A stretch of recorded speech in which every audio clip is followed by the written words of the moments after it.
Happy Friday, everybody. It's Chamber Check-in time. And today I have the Business Development Director for the Boise Airport, Shawn Briggs, with us today. Hi, Shawnee. Hey, Paul, how you doing? I'm terrific. Thanks for carving out a little time with me today. There's a lot going on at the airport, and I'm so glad that you carved out some time to help share what's going on over there.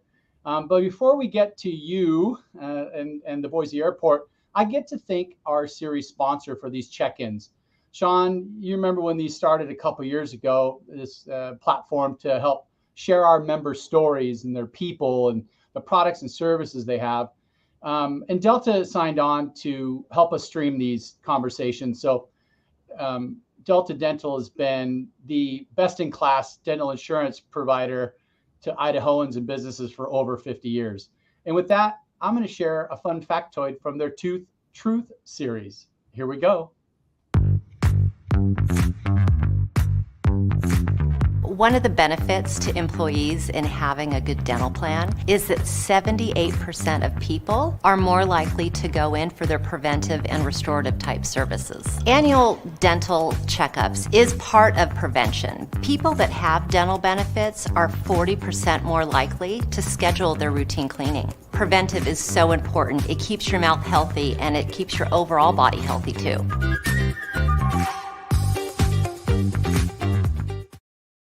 Thank you, Delta Dental. That's your reminder, Shawn. Go get your teeth cleaned. I have an appointment next Wednesday, to tell you the truth, Paul. Yeah, it's coming up. Okay, so we got this airplane. I just want to kick it off. So the Boise Airport. So Shawn, tell us a little bit about the origin story of the Boise Airport. When did it start here in the Treasure Valley? That's a great question, Paul. We're actually coming up on almost 100 years of the Boise Airport. And one of the things that many people don't know, when the airport first started in 1926, it wasn't in its current location. It sat between Broadway and Capitol, where Boise State University now stands. And that's where it first started. And that airfield hosted the very first commercial airmail flight in the United States. And then it was moved out to its current location about 10 years later and had the longest runway in the United States when it very first started operating out of Gowan Field, where we are. I had no idea that that was the original location, and over 100 years ago. Wow. Well, almost 100 years. Yeah, it'll be, we're what, 96 or something like that. Okay, the old joke that I know about airplanes that two wrongs don't make a right, but two rights make an airplane. Have you heard of that one? I've not heard that one.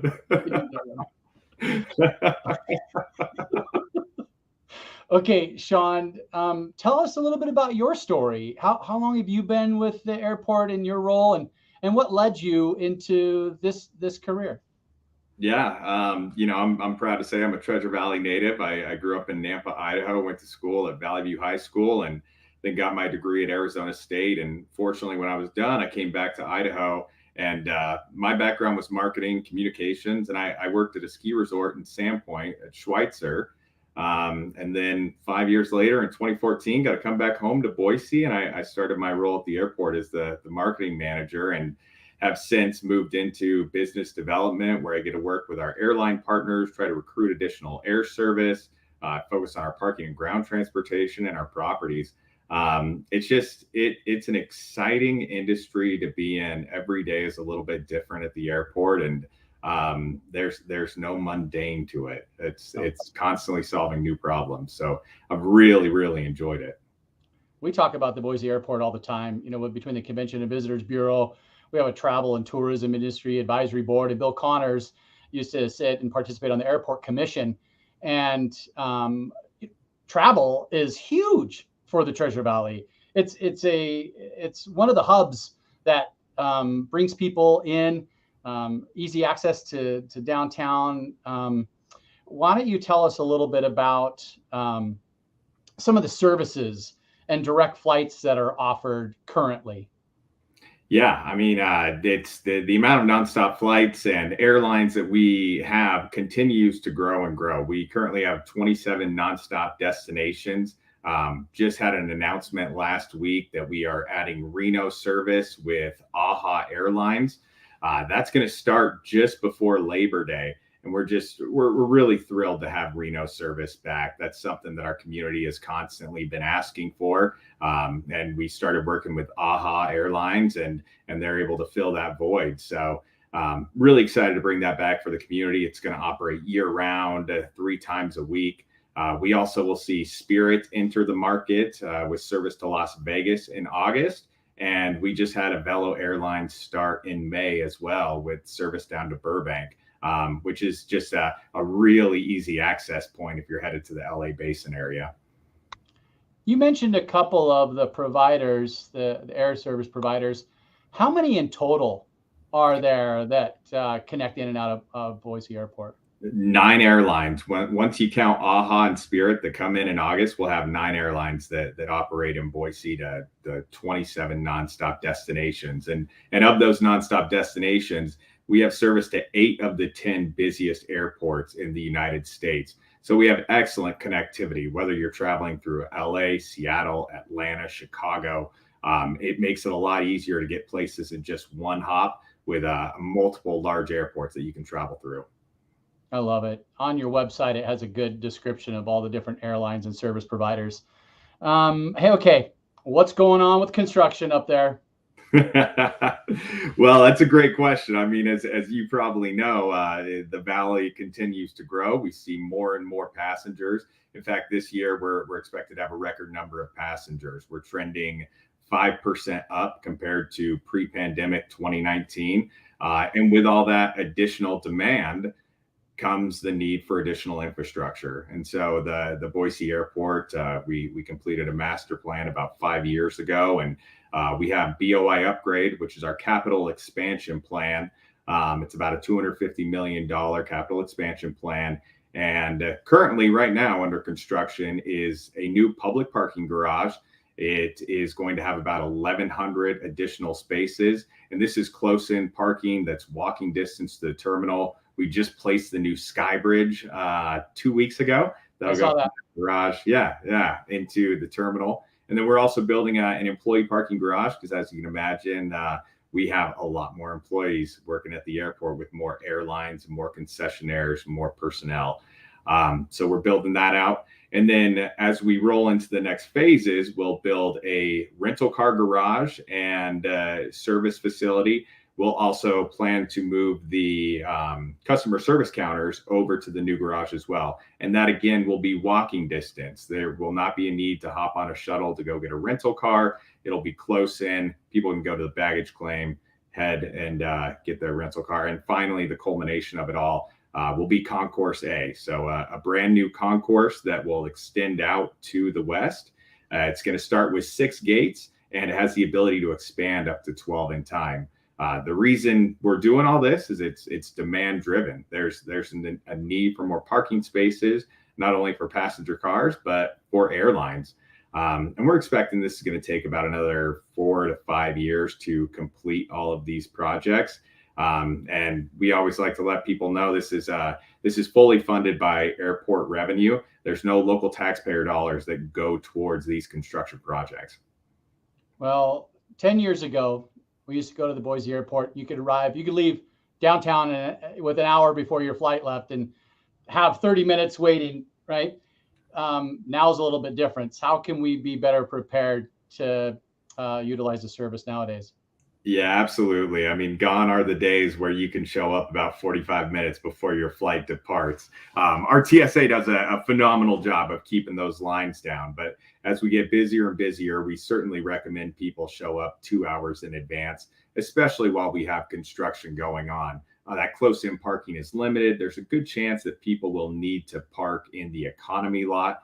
And for those people that really want a premium service, we just launched valet parking at the Boise Airport. And so for those folks that want to utilize that, you can pull directly up to the upper curb, drop your car off, $21 a day, have valet parking complete. There's more information on our website, and that's operated by the Car Park Group, but something we're really excited to bring back.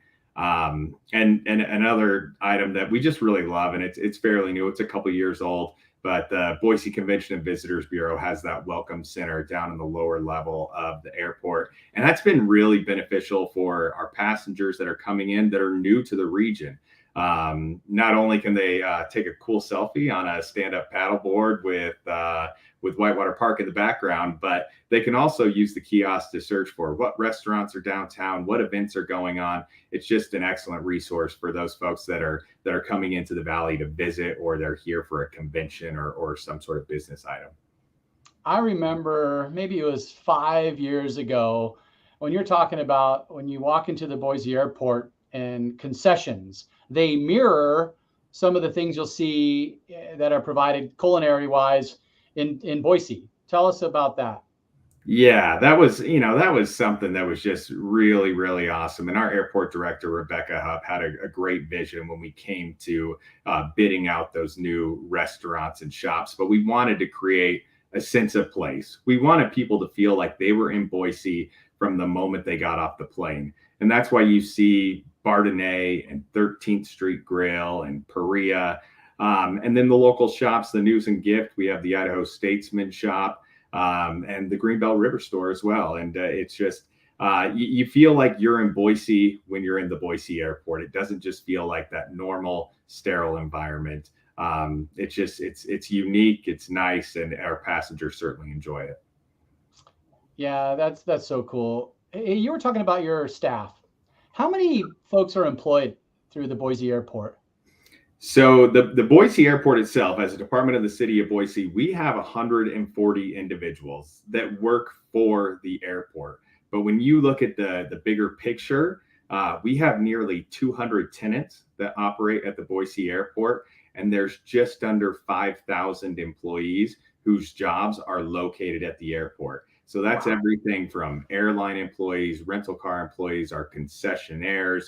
You have the National Guard on the south side of the airfield, and plenty of fixed-based operators and other tenants that operate in that space. So when it's all said and done, just under 5,000 people, and it brings in around $1.3 billion of economic activity each year. Wow.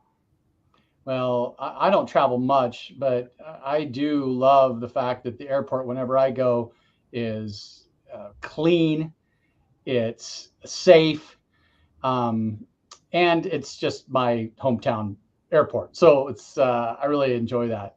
Yeah, we're fortunate. We have probably the nicest TSA officers in the U.S. I mean, people constantly comment on how nice it is to go through TSA in Boise. It just goes in with that Boise nice connotation. And there's something special about this region where everybody is so friendly, all the way down to your TSA officers. They say good morning and welcome you and get you through there as fast as possible. Yep. Hey, star cards. This isn't on our plan, but I just got mine. And what's the deadline? And tell us a little bit about that. Yeah, so Star Card is Idaho's version of Real ID, and Real ID is the format of a driver's license that passengers will need to board an aircraft or enter any sort of federal building, even. And that deadline is May of 2023. Passports will still work, military IDs will still work, but if you're used to using your driver's license to get on an aircraft and to pass through the security checkpoint, it will need to be a Real ID, which is the Idaho Star Card. ITD, the Idaho Transportation Department, that's the best place to go to get more information, and they're recommending doing it earlier. So you're ahead of the game, Paul. You made the right choice getting it done early, so you're ready to go next May. Yeah, little secret tip for everybody: go schedule your time and do it like at 7 o'clock in the morning, and you get your Star Card in about 7 to 10 working days, business days. And I didn't have to wait in line. They only take online registration to do it. And it was super cool and super easy. And I'm so stoked. Hey, what else, while we have you, Shawn, could you tell us about the airport today? Yeah, I mean, one of the things we just recently had in the news is we were fortunate to receive just under $1 million from the federal government for some airport improvement grants, and they will go towards some sustainable projects at the airport. There'll be a new boiler that's more energy efficient, and it'll make our entire heating system operate more efficiently. And we'll also utilize some of that money to replace the skylight in the terminal that's significantly aging. And with the new skylight, you'll be able to regulate the amount of light that comes in. It helps heat the terminal and cool the terminal. Just overall, all these items are going to benefit our goal of becoming more energy efficient and utilizing clean energy, which goes back to the city's goals of being energy efficient, the clean energy goals by 2035. Okay, I'm so glad you mentioned that. Hey, I have a quick question from one of our viewers. And I don't think we touched on it, but all the construction, when is it scheduled to be complete? I know everything's contingent on supply chain and everything, but what's the goal? We're still about 4 to 5 years out until we believe that Concourse A will be online and will be complete with that construction. So we will have these projects continuing on. The current projects that are happening, the garage projects, we anticipate that the new public garage will be available in late 2023. And we anticipate the employee garage will come online in early 2024. So they'll be phased in over the next 4 to 5 years. But that public garage will be the first thing that the public notices. And we'll have a new exit plaza as well for folks exiting those garage. And it'll dump you right down into the lower lane, which should make it a little bit easier for exiting the airport.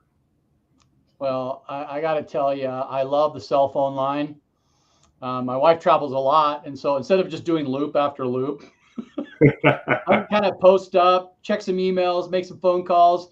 She's like, "Paul, I'm ready to go." Boom, I can wrap in there. So that was so cool. That was a great idea.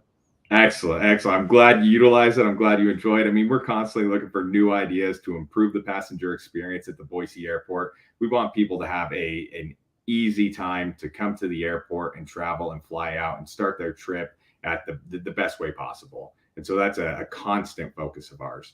Awesome. Well, Shawn, I just want to thank you and Rebecca and the whole Boise airport team, from the Delaware North folks to the TSA folks. Thanks for keeping us safe, keeping us on time, and providing that best-in-class service that Boiseans, are blessed to have. Well, thanks a lot, Paul. I appreciate you having us on, and we appreciate all the support we get from the chamber. You guys are excellent advocates for air service and working with our airline partners. So we just couldn't ask for better partners in the chamber. So thank you. Awesome, Shawn. Hey, enjoy your weekend. Have fun with your 7-month-old, almost 10-month-old, and enjoy the rest of your summer, Shawn. I look forward to seeing you soon. Thanks, Paul. Okay, bye.